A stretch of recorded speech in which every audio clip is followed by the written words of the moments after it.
Hi guys, on se retrouve dans un nouveau décor, enfin nouveau c'est le même qu'habituellement, c'est juste que j'ai un peu changé l'angle et je tourne avec une autre caméra. Aujourd'hui on va parler de manga.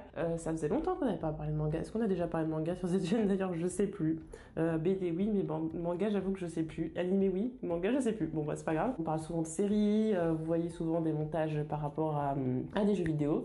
Mais j'avais envie d'un truc un peu plus cool et en plus dans un univers qui du coup a un rapport avec le jeu vidéo forcément puisque c'est un manga adapté d'un jeu vidéo. C'est le manga Elden Ring, le chemin vers l'arbre monde. Alors oui, j'adore Elden Ring, je pense que si vous me suivez sur les réseaux sociaux, vous savez que je vous ai saoulé pendant des mois avec ce jeu.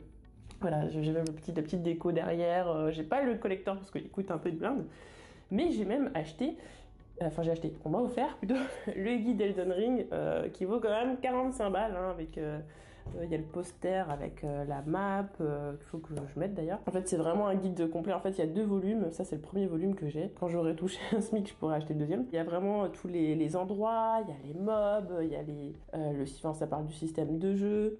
Il y a aussi, ça parle aussi de tout ce qui va être les invocations, etc. Donc non, franchement, c'est un truc qui est hyper complet. Et puis, enfin voilà, donc c'est dire à quel point ouais, je suis très fan. Donc Elden Ring, si je peux acheter tout ce que je peux d'Elden Ring, je le fais très clairement. Du coup, j'entends parler il y a quelques mois d'un manga Elden Ring. Je me dis bon, de toute façon, je vais acheter. Un manga, ça coûte pas si cher et tout ça. Bon, on va pas se mentir, la couverture, au premier abord, on va pas dire qu'elle m'a super emballée, mais bon, déjà, je vois Melina dessus, je fais ok, donc ça a quand même un rapport. Je dis, bon, peut-être on peut partir dans complètement quelque chose qui n'a aucun rapport, mais là, pour le coup, ok, ça je connais. Voilà, déjà, il y a marqué Elden Ring, il y a l'arbre monde derrière, il y a Melina. Ça a l'air d'avoir quand même un petit lien, un minimum en tout cas. Étonnamment, c'est un manga qui est humoristique. Voilà, donc, franchement, dans un univers From Software, on voit pas du tout un truc humoristique sortir, un manga humoristique là-dessus. Qu'est-ce qu'il peut y avoir de drôle à dire là-dessus, à part que on n'arrête pas de crever toutes les 5 minutes? Est-ce que c'est drôle? Pour moi, ça l'est, pour d'autres personnes, ça l'est moins dans ce jeu. Et donc, c'est un manga qui a été fait par le mangaka Nikiichi Tobita, qui est connu pour avoir fait un webcomic parodique sur Dragon Quest V. Enfin, il n'est pas connu que pour ça, évidemment, il a fait d'autres œuvres aussi. Mais du coup, les parodies de jeux vidéo, ça le connaît, et c'est quelqu'un qui est connu pour ses traits très détaillés. D'ailleurs, justement, les dessins sont magnifiques. On en reparlera un petit peu plus tard. C'est édité par Mana Books. L'histoire, qu'est-ce que c'est? Oh, vous allez être très étonnés. C'est vraiment comme le début du jeu, et on va reparler justement des similarités, pas d'easter egg, parce que sinon, on peut pas dire easter egg, parce que sinon tout le manga est un easter egg, mais on va parler de toutes les références au jeu et tout ça, enfin tout ce qui est canon entre guillemets. Donc le personnage principal, c'est ce petit monsieur qui s'appelle sans nom, qui est un sans éclat, qui comme c'est le cas pour nous au début du jeu, eh bien se réveille amnésique, juste en slip. Ça dépend évidemment de la classe que vous avez choisie. Moi j'ai choisi effectivement le personnage en slip parce que c'est plus drôle, voilà, avec son petit gourdin, voilà, pour dire qu'il n'arrive pas du tout préparé dans l'univers et c'est pas du tout ce qui va lui arriver. J'ai une expérience de jeu similaire avec ce qui se passe un peu dans le manga, je me suis beaucoup identifiée au personnage. Attends, déjà, je suis en slip. Je suis en slip. Je suis en slip. Je suis en slip. Mais du coup, on a ce personnage en slip qui arrive comme ça de nulle part à Nécrolimbe. Ce sans éclat va rencontrer le personnage de Melina qui va lui proposer un pacte. En gros, elle lui demande est-ce que tu peux m'emmener jusqu'à l'arbre monde? Et en échange, je serai ta servante, je vais t'aider dans ta quête pour l'Elden Ring, le cercle d'Elden. Donc voilà, en termes d'histoire, de base, on est raccord avec le jeu vidéo, on n'est pas perdu, on sait où on est. Donc ça, c'est cool. Les premières pages sont en couleur, donc par exemple, on voit Radahn, on voit Malenia, donc c'est assez stylé jusqu'à justement qu'on arrive à notre personnage. Donc en fait l'introduction c'est assez marrant parce qu'on a vraiment l'impression que c'est sur un ton super sérieux, qu'on est vraiment dans un manga qui est canon avec le jeu carrément. On se dit tiens, le combat de Radahn contre Malenia et tout ça, oui ça on l'a vu dans le jeu vidéo, enfin on a vu évidemment un extrait. Si vraiment on s'est pas renseigné sur le manga, on s'attend à un truc super sérieux qui va en fait développer l'histoire qu'on avait dans le jeu vidéo, quoi, qui irait plus loin, qui expliquerait peut-être l'histoire des dieux, etc. Mais en fait, pas du tout. On a ce contexte de friction entre les dieux et tout ça, l'éclatement, tout ça. Voilà, c'était hyper sérieux et tout d'un coup on arrive avec un mec en slip, voilà, qui est par terre. Qu'est-ce qu'il fout là le mec? Donc en fait, il y a vraiment une espèce de choc humoristique où on est très sérieux, tout d'un coup, tac, on arrive sur le côté complètement absurde. Donc ça, franchement, dès le début, je me suis dit, ça j'aime bien, ça j'achète, ça c'est cool. Enfin, j'ai déjà acheté, donc du coup, voilà. Et en fait, la question que vous vous demandez sûrement, c'est est-ce que si je n'ai pas joué au jeu, ou est-ce que si j'ai pas réussi à finir le jeu parce que le jeu est compliqué sauf si vous jouez mage, que vous faites plein d'invocations. Voilà. Non, c'était gratuit un peu. Si vous n'avez pas réussi à finir le jeu, si vous n'êtes pas renseigné sur le lore, etc., parce qu'on va pas se mentir, l'histoire d'Elden Ring, c'est compliqué. Et je suis de ces personnes, je sais qu'il y en a beaucoup qui ont fait pareil que moi, ne mentez pas, qui ont regardé des vidéos pour comprendre le lore et tout ça, parce qu'effectivement, Elden Ring, c'est un jeu un peu particulier. Les jeux From Software sont des jeux un peu particuliers, où effectivement la narration va se faire en rencontrant des PNJ, etc. Il n'y a pas vraiment de narration à proprement dit, il y a une petite introduction au début. Et après, il faut comprendre avec les divers éléments, les objets qui racontent des choses, les lieux, etc. Enfin, il y a beaucoup de choses... les mobs, enfin, il y a beaucoup d'éléments qui vont raconter l'histoire, mais il n'y a pas de véritable narration. Ce qui fait que, de prime abord, ça semble pas forcément simple de faire un manga à partir d'histoires qui est mise en puzzle dans tout un jeu. Mais justement, vous allez voir après, c'est hyper subtil, c'est hyper bien fait. Du coup, si on n'est pas super calé sur l'histoire d'Elden Ring, on perd un petit truc quand même, parce qu'effectivement, on se dit, bah tiens, ça c'est vrai, ça se passe vraiment comme ça, la relation entre tel personnage et tel personnage, même si c'est édulcoré et qu'il rajoute beaucoup de choses absurdes. C'est vrai que si on n'est pas hyper calé sur le lore, on va passer à côté de certains petits trucs, mais grosso modo, vous n'êtes pas obligé de connaître par cœur tous les éléments de lore, etc. pour apprécier le manga. En tout cas, ce premier volume, puisque pour l'instant, il n'y a que le premier tome qui est sorti. Voilà, on perd quelques petites choses, mais grosso modo, vous allez quand même rigoler, vous allez quand même comprendre ce qui se passe, c'est expliqué, les relations entre les personnages, etc. Enfin, voilà. Mais vraiment, est-ce que ça s'adresse à un public qui connaît pas du tout Elden Ring, qui connaît pas l'histoire ou rien du tout? Bah moi, je vous dirais plutôt que non. Ou alors, du moins, sinon, vous pouvez lire les 3 premiers chapitres qui sont mis gratuitement à disposition pour ceux qui veulent commencer cette histoire et voir si ça leur plaît avant de pouvoir acheter le tome. Mais moi, franchement, je vous dirais que c'est à destination des gens qui sont fans de l'univers, qui aiment vraiment beaucoup l'univers, en fait, vous allez avoir un espèce d'effet d'identification.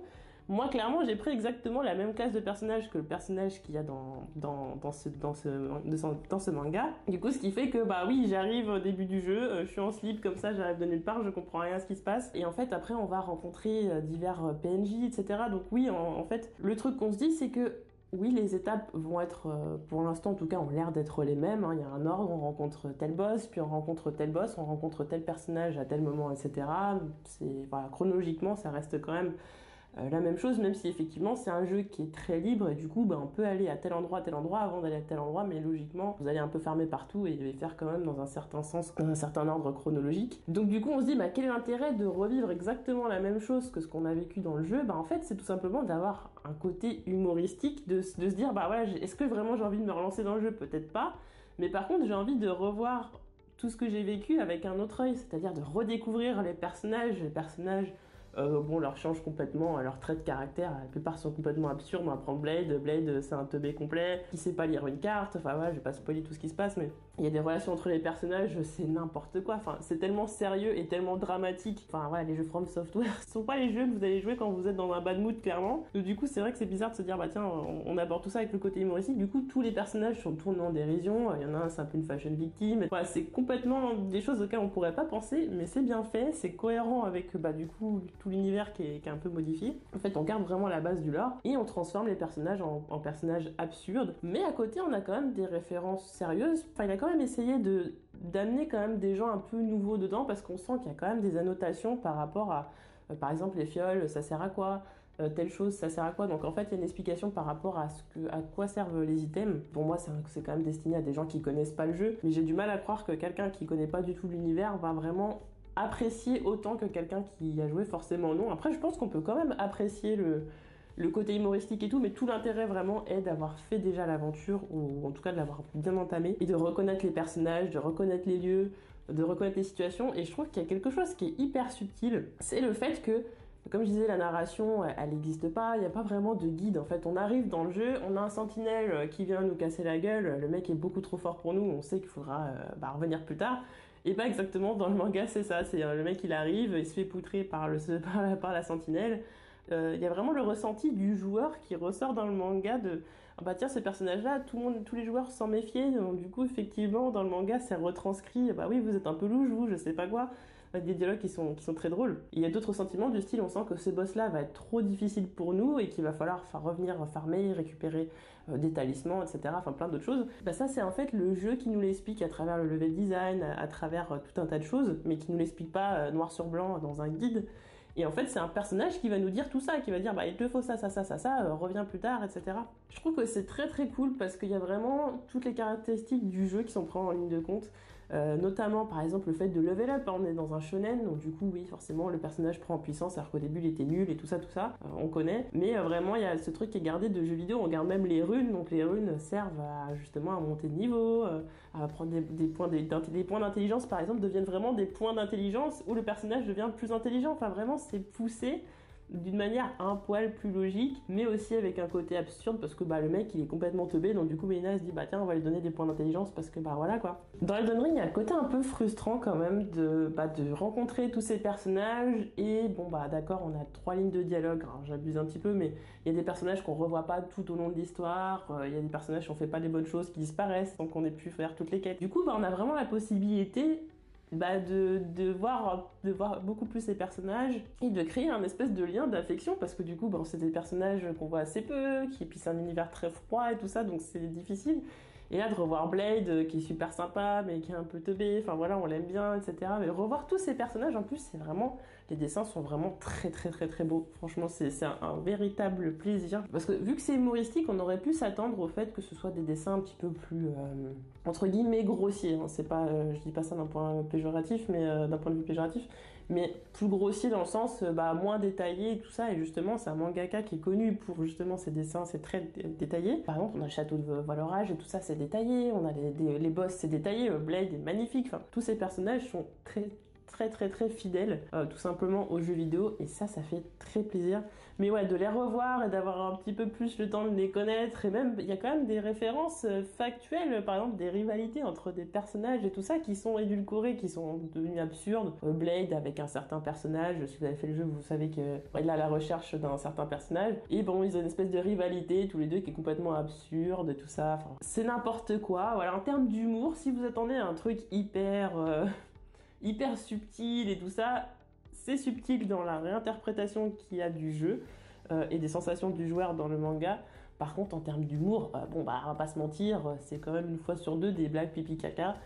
Oh là là, il y a des fioles collées sur le fion. Voilà, je dis textuellement, clairement ce qui est dit dans le manga. Voilà, enfin, on lui colle des fioles sur les fesses. Voilà, c'est trop drôle. Oh là là, il pue de la gueule. C'est trop drôle. Bon, voilà, c'est 2-3 trucs, c'est pas ouf. Je dis pas que vous allez vous taper des barres de rire à vous rouler par terre, mais ça fait sourire quand même. Ça fait sourire parce que oui, il y a des moments tellement piquants. Oui, ce boss-là, oui, c'est vrai qu'il m'a fait galérer. Lui, c'est vrai que je m'en méfiais. Puis lui, c'est vraiment un enfoiré, on le sait et tout. Et le personnage est complètement naïf, il est complètement bené. Alors ça peut être agaçant par moments parce que des fois tirer un peu sur la corde du personnage naïf, bon, ça va bien 2 minutes, mais des fois ça passe moins. On a surtout tous les autres personnages qui s'agacent, et surtout il y a une relation entre Melina et du coup le sans éclat, puisque Melina, vous savez, elle apparaît à chaque au site de grâce, on peut lui demander de venir, et du coup là on a vraiment Melina qui accompagne le sans éclat, et donc on a cette relation où au début on a même Torrent qui a un rôle dedans. Torrent, meilleur personnage du manga, mais Melina qui place ses espoirs en lui, mais qui se dit je sais pas trop, d'autres personnages aussi qui disent est-ce que ce mec là vraiment il va pouvoir faire quelque chose parce qu'il a l'air un peu débile quand même. La question qu'on peut se poser aussi c'est quelle fin va être choisie pour le manga, parce qu'il y a plusieurs fins à la fin du jeu vidéo. Logiquement j'ai envie de dire que ce serait peut-être un méli-mélo de beaucoup de fins et que ce serait une fin à part du jeu vidéo, justement parce que le côté humoristique et tout ça, donc vraiment détourner la fin ce serait génial. Au final c'est un manga qui est très sympathique, je dis pas que c'est le manga de toute votre vie, ça votre meilleur manga et tout ça, c'est quand même sympathique. Franchement j'ai envie de vous dire, si vous êtes fan de l'univers Elden Ring, ça vaut le coup. Vraiment, vous allez sourire, vous allez tiens, c'est vrai, ça. C'est très bien fait, c'est très bien cousu, c'est subtil par moment, voilà, c'est un humour un peu pipi caca par moment, mais effectivement, si vous êtes fan de l'univers d'Elden Ring, ça vaut le coup. Ça vous replonge vraiment dans cette expérience qui a été, j'espère pour vous, incroyable comme elle a été pour moi. Il y a vraiment ce phénomène de je me souviens c'était comme ça, moi aussi j'ai ressenti ça, etc. J'ai vraiment l'impression d'être le personnage, j'arrive, je suis toute naïve. Par exemple, moi j'avais jamais joué à un From Software avant, et quand je suis arrivée dans Elden Ring, j'avais l'impression d'être ce personnage, effectivement, d'être toute naïve, de pas comprendre ce qui se passe, de me faire massacrer de partout, et je suis en mode au secours, qu'est-ce que c'est que cet univers? Et en fait c'est exactement ça, donc j'ai vécu la même chose et je trouve ça très drôle. Maintenant, si vous connaissez pas l'univers d'Elden Ring, que ça vous intéresse pas. Alors si ça vous intéresse pas, ça va clairement pas vous intéresser. Enfin voilà, il n'y a pas une histoire si consistante que ça au point pour l'instant, je trouve, pour le moment en tout cas sur le tome 1, pour se lancer là-dedans sans connaître l'univers. Par contre, oui, effectivement, si vous avez bien aimé ou que vous êtes un fan de l'univers, ça vaut le coup avec toutes les refs, etc. C'est pas non plus le truc incroyable, voilà, mais franchement, moi j'achèterai les autres tomes parce qu'en plus, le prochain tome ça va parler de Néphélie-Lou. En tout cas, moi j'ai hâte de lire les suivants, puis je vous donnerai mon avis au fur et à mesure des sorties. Donc voilà, je vous le conseille. Si vous êtes fan d'Elden Ring, allez-y. Si vous aimez beaucoup l'univers, allez-y. Si vous y connaissez pas et que vous voulez découvrir, eh bien, tentez les 3 premiers chapitres qui sont gratuits. Et voilà, en tout cas, j'espère que cette petite présentation de ce manga vous aura plu. Et voilà, et j'ai envie de dire, on se retrouve très vite pour d'autres vidéos. Salut!